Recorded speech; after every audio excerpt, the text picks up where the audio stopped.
Hello, everyone. Welcome to the Cincinnati TV Toastmasters meeting for December the 7th, 2023. I picked a theme for our meeting tonight, and it is National Pear Month, or what's your favorite fruit, jelly, or jam? I was kind of inspired by this because my husband and I canned some pear jam recently. Actually, we call it pear syrup because it's a little bit runny this year. So we've had it on top of pancakes and toast and muffins, and it's really good. Yes, the word of the day is recipe. And I was following the theme of our meeting where you said we would be talking about pears, and because it is pear month, and pear recipes or pear jellies. However, the word recipe can be used in that's a recipe for disaster. So there are many ways to use the word recipe without it being a list of ingredients. So I encourage everyone to use the word recipe tonight. Bobby Joe, since you're the one that mentioned recipes, we'll start with you first. What is your favorite Christmas recipe? Thank you for asking me about my favorite Christmas recipe, Dave Delahanty, but there are so many. There are so many favorite Christmas treats. I will say that when my mother was doing all the cooking for Christmas dinner as well as Thanksgiving, she had to make dressing, stuffing with onion and stuffing without onion. I couldn't think of the name of stuffing. She had to make cranberry sauce that was solid and provide the other kind of cranberry sauce. My mother was very accommodating for all of the various palates of our family. And back then, I pretty much liked white meat turkey, the corn, the mashed potatoes. I really didn't like all of the various things that I like now, but I love candied sweet potatoes. I love all of the various casseroles that can be made with Brussels sprouts and broccoli, and I like broccoli slaw. However, I'm not the cook. I'm the cook in the family. I was married for many years, and my husband did all of the cooking, or shall I say, all of the fancy cooking. If it was grilled cheese and tomato soup, I was probably the cook. But if it was anything with many ingredients and a lot of coordination, and husband to bring a great recipe to the dinner table. So that's my recipe for having a good opportunity tonight to talk about my favorite recipe. So back to you, Dave.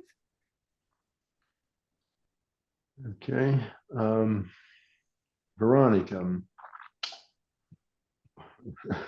what is your favorite Christmas activity? Oh boy. I'm very much an introvert. And so I just wanted to say, because I'm going to pretend I'm a politician and change the subject. Hi, Rick. I welcome, and I hope you enjoy our visit today. And you're welcome to speak, even if you're not on camera. This table topics section is one that we are, oh, you did respond. So this is your second meeting for this club. Oh, great. And you're the club growth coordinator. Okay, good. So what I'd like to do is ask Dave Delahanty. I know I haven't run out of time yet. If you could please ask Rick to do the next table topics. And I'm done. No, I didn't use up the whole minute. Rick. This is horrible. I'm glad that Deshaun isn't on the call. I'm all red. All right, Rick. What is your favorite Christmas activity? can you hear me? Let's start there. Yeah. Mhm. Okay. My favorite Christmas activity, Mr. Topic Master, fellow Toastmasters, is seeing my kids before and now my grandkids opening presents. My wife is like the super Christmas gift giver. We have so many gifts around our tree already that when we open presents Christmas morning, it takes like 3 hours to open them up. And it's just fun just seeing the light and the brightness of the eyes of children. My oldest daughter, when she was very young, and she was the only child that we had about that time, whenever she would open up a present, her reaction was, "It was just what I always wanted." And at those times, I videotaped those Christmas present openings. And so we had a lot of those on tape. And I really look back at those and still really look forward to those. And I'll throw in one more that I've gone back to too. And that is that I love reading the story, "'Twas the Night Before Christmas." I used to know it by heart when my kids were young, and I'm getting back to the point where when I do it for not only my grandkids but my nieces and nephews, the grandnieces and nephews. But I really have fun doing that too, though. Hester, table topics, man. Hester. Okay. Janet, are you talking about pears? What was your favorite pear recipe? Thank you, Mr. Table Topic Master, for that question. What is my favorite pear recipe? Well, it is fun to try to get a water bath going and process your pears to cook. My husband usually grinds up the pears in the grinder attachment of our mixer. And for some of the pear jelly, we added some cinnamon, nutmeg, and cloves. So that's how we spiced it up a little bit. And I'll just also say I have a sweet potato roll recipe that I usually make around the holidays. And I made some recently. I combined a couple recipes. I found some on the internet and made a bread machine dough, and then made the dough into balls and put on sweet potato rolls, and everybody seems to like those a lot. So those are some of my favorite recipes during the holidays. Thank you.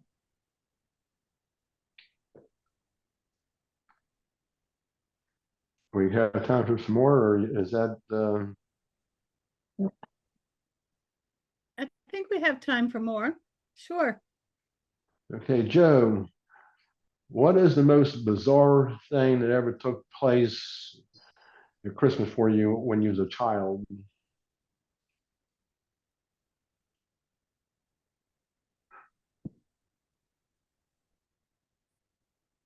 Mr. Table Topics Master.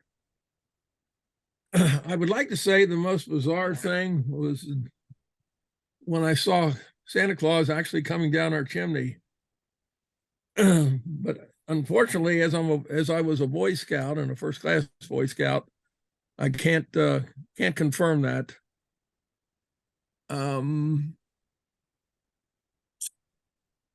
Let's see.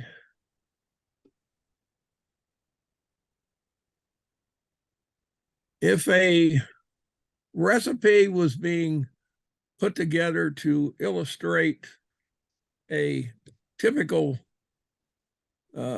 Christmas for my family and immediate relatives, particularly on my mother's side, it would be pretty much like the old the 1950s versions of the the classic movies, around the Christmas tree and opening things, and nothing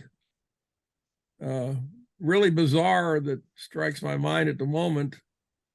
I will say that I was probably luckier than many to an extent that I actually received a Lionel train for Christmas one year. I think I was probably like maybe 6 or 7, 8 years old. And my dad had worked on we had a layout that covered about the equivalent of about 3 ping pong tables with painted layout and a variety of some of these automated accessories that went with the Lionel trains. Most of that I've still got around here somewhere, and I understand they don't bring near the price they did at the high point, which was probably about 30 years ago. And then I picked up a few more from my sister's husband when he died. But like with everything else in my life, I hope to give away or to have everything be reused, recycled, and all that. That's my recipe for world climate health and control. Reuse, recycle, and everything in that nature. Thank you.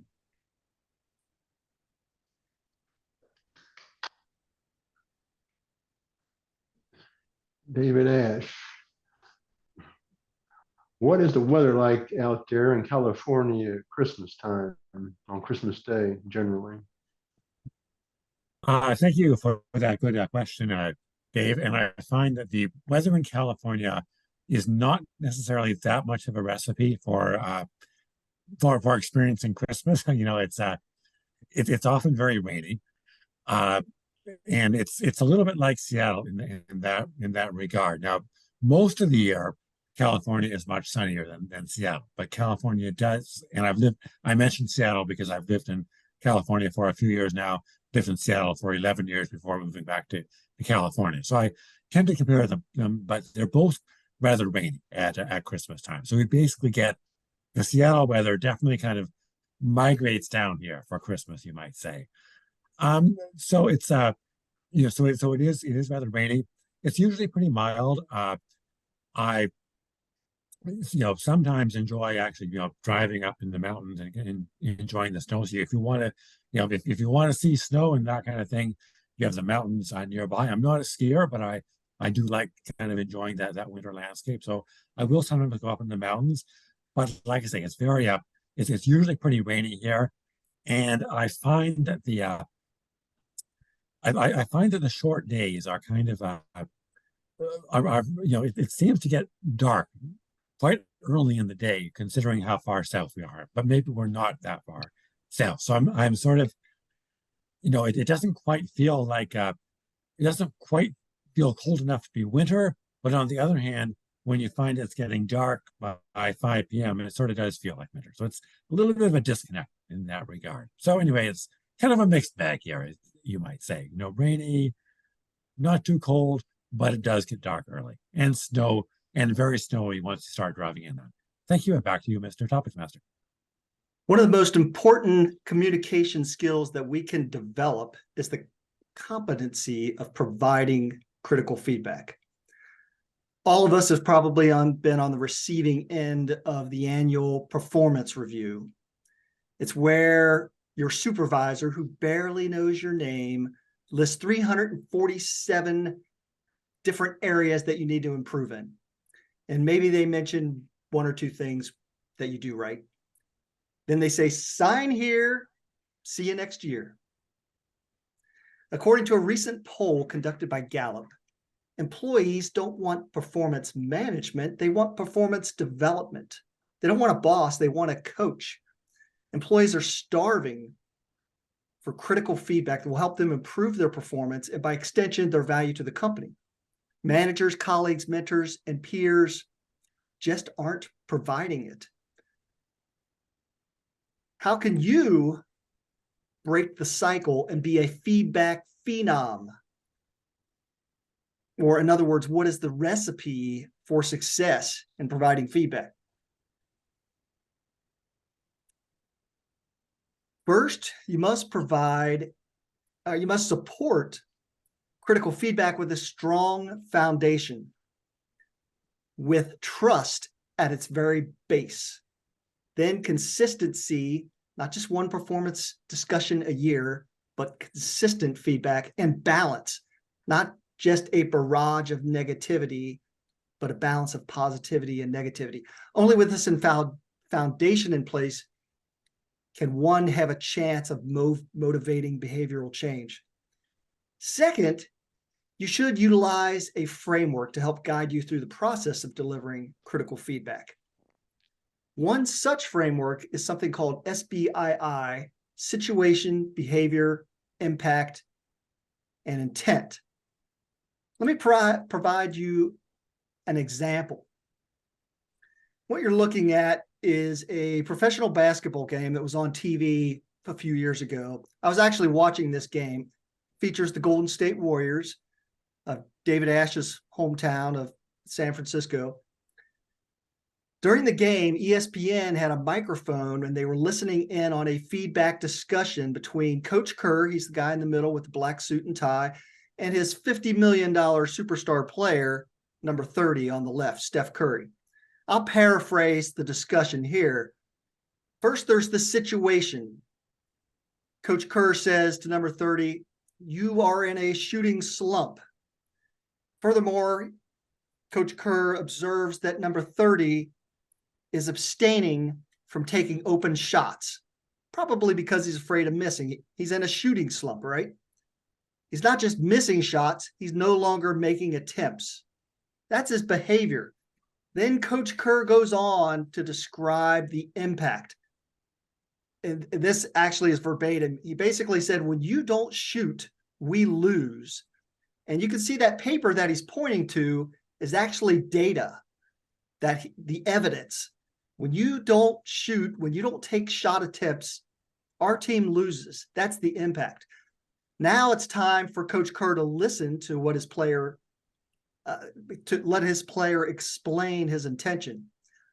And Curry says, well, I was hurting the team by shooting. And then Kerr reiterates, no, when you shoot, we win. Keep shooting. What you can't see in this picture, but comes across in the video, is all of the positivity. Coach Kerr basically says, we trust you. Keep shooting. We will win if you keep shooting. Not to mention the consistency part of this. This actually occurred during the middle of the game. It wasn't at halftime. It wasn't during a timeout. It literally was during the game. He felt it so important to go talk to his star player and tell him this. So I thought it was really interesting. And I think it's a great example of how to provide critical feedback using this situation, behavior, impact, and intent. Now, each of us are going to participate in a role-playing exercise. Does anyone want to share? Just take a minute and share your feedback session. Yeah, Joy, go ahead. I'll share how we did in our room. Actually, there were 3 people in our room, so Rick got to speak a lot less than everyone else. But once you came in and gave us our assignment, David Ash did an excellent job of jumping right into the first number 1. And I think it was very good content. It was really well thought out. It was like a table topic, but You know, I graded it as though it was a table topic, you know, as my grammarian role, and the content was well and it was delivered well. And then I did number 2, and because I have had experience working in the corporate environment where you have potentially overbearing, micromanaging managers, I did speak about that for the second half of the duration. I thought ours went very well. Awesome. Thank you so much. I'd now like to turn it over to David Ash, who's going to be evaluating Jeff's part 1 and 2 speech. Thank you. And thank you, Jeff, for the excellent speech today. And it was definitely an interesting approach. I don't think we've done breakout rooms in quite the way we did them today. And we talked a little bit about that at the beginning of our own breakout rooms. So definitely is an innovative idea. It's one that could be done in Zoom, but could also be done in other formats. So it was very good to learn that. I thought your opening, Jeff, was very, very strong. I think you got everyone's attention. You seemed very confident. And one thing that I liked about the opening was that it was very clear when the speech was starting. You know, there were some speeches, there's kind of transition from just small talk to really jumping into the speech. I knew when you were starting the speech. It was very clear, and that's good because it grabbed everyone's attention. I noticed with regard to eye contact, I noticed you were mostly making good eye contact with the audience. I noticed you were kind of moving your eyes around a bit, which sort of looked like being in a room with scanning the room. It did not look like you were looking at notes, and that was good. You don't want to be looking at notes or whatever, but your eyes were kind of moving around a bit, which I noticed. Your hands were not necessarily visible, which I'd maybe do a little. It's hard in there, but maybe do a little more in the way of hand gestures there. But I like your computer seemed to be, and your camera seemed to be positioned very well. So very well for you to make good eye contact. So I like that as well. Visual aids. One thing I really loved about the speech was that was the fact that you had slides, and one slide in particular I thought was very effective. You showed this pyramid, and there was a kind of trust at the bottom of the pyramid and other stuff on the above that. And the trust was sort of the largest thing in the pyramid, and that made a strong point. And I think it was a good point that you need trust to be very strong, and everything else kind of is built on that. So trust kind of dominated that pyramid, and I think that was a good message. It should dominate it. And I like the word. That was also very good use of the word trust. I think that's kind of a good word there. Let's see. So the only thing I might recommend that you might work on a bit would just be the ending of the speech. I felt, well, the ending of the speech and the ending of the breakout room. So maybe with the breakout rooms, kind of come back, if you can, come back to everyone at the end of the breakout rooms and kind of close that off. And then at the end of the speech, I felt the ending was just a little bit abrupt. So maybe a little bit more of a conclusion. I felt on that. Maybe I think you asked people's feedback, which was good, but maybe provide your own feedback as sort of a conclusion. But overall, I thought this was a great topic. It's something we're definitely interested in. I liked your visual aids. I liked your eye contact, and I loved the new idea of the breakout rooms. Good idea. Maybe we can build on in the future. Thank you, and back to you, Madam General Evaluator.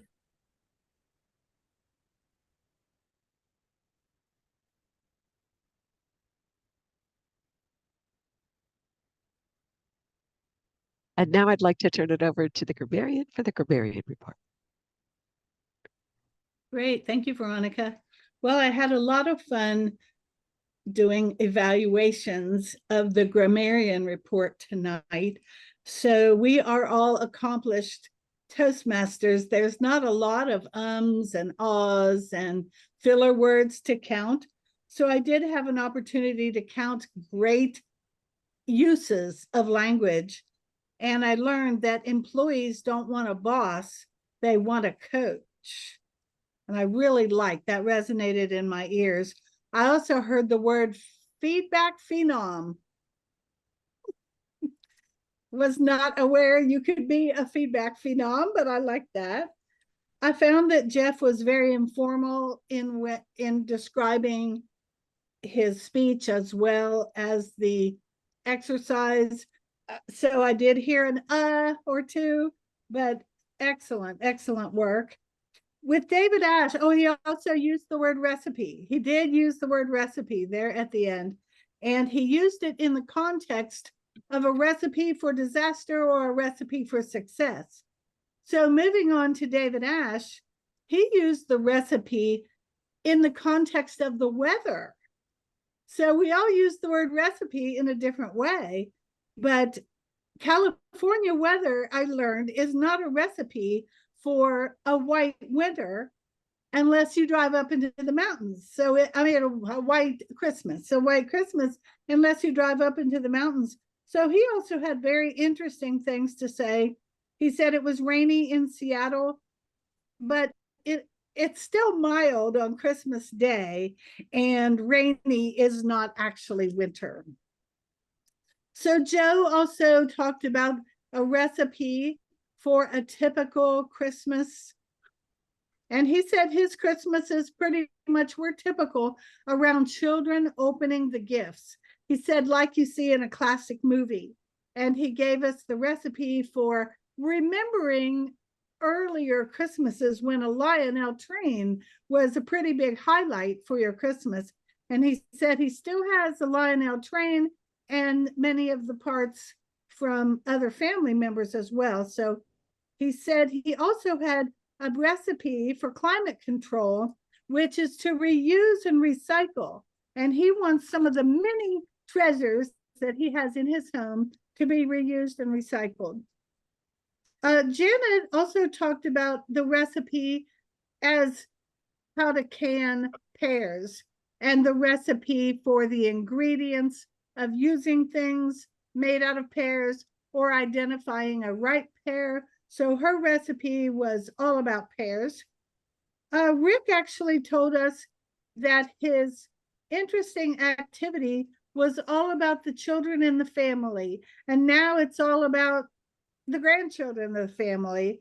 And he gave a very interesting talk about how he used to know 'Twas the Night Before Christmas by heart. And he will learn a little bit more about that for his grandchildren. Now, me, I think I was the biggest offender of using the word because I couldn't think of what to call stuffing. I could not even remember of that. So I had a double clutch. But the reason why I gave so many comments is there really weren't a lot of ums and ahs or filler words to count. So that is my grammarian report. Thank you. Thank you so much, Joy. All right, Joe, are you ready to give your timer report? Yes, I am, Madam General Evaluator.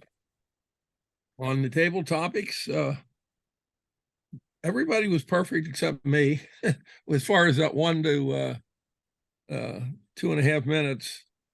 Joy, 150. Veronica, one exactly, 1 minute. Rick, 2:15. Janet, 1:25. And me, I went 5 seconds over at 2:35. And then David, 1:51. So all those were exactly within the proper range. Obviously, with the unusual scenario of Jeff's presentation and David's evaluation. David's evaluation went 3:10, so that was within the 2 to 3 minutes plus evaluation plus 30 seconds optional. On the speech, where the first part, it's a combination of things, and then and then the in-between fillers.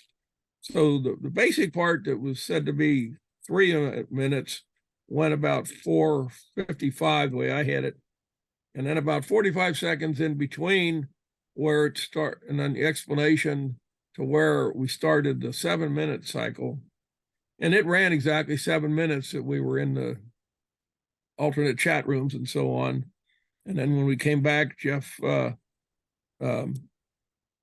wrapped it up basically in 2 minutes.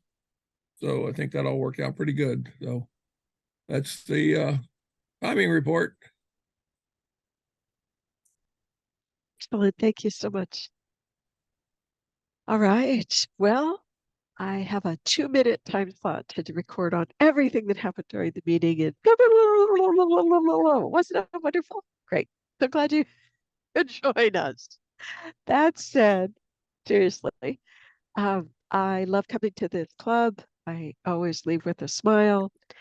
Jeff, I thought your speech was very timely, considering it's coming to the end of the year, and often people get their evaluations for the year towards the end of the year or towards the end of the pay cycle, regardless of when that is, before they get their Christmas bonus, etc. Uh, and also because so many people are being let go. Sometimes it's handy to learn what's the right way to do evaluations versus what else we're doing in terms of not giving feedback at all. Also, I love the breakout rooms. Thought it was a brilliant idea. Gave us the chance to practice and become part of your speech. In other words, I thought it might be handy if you had given us our assignment in mass before we started, and then that way there would have been a delay for us waiting for you to join the room. And unless each one of us got a different one, then why not share it all in advance? That said, I believe that it was wonderful that the grammarian picked up a word of the day that was so closely tied to the theme of the day, which is our favorite fruit. I did get a chance to mention that currently I like prunes because I hear it's very good for bones. That said, they're no longer calling it prunes, they're calling them dried plums. And now I'd like to turn it back over to our Toastmaster of the Day. Great meeting. Thank you. So I am ready to close the meeting. I know you wouldn't want me to close without some words of wisdom, and I just wanted to pay tribute to the person who invented zero. Thanks for nothing.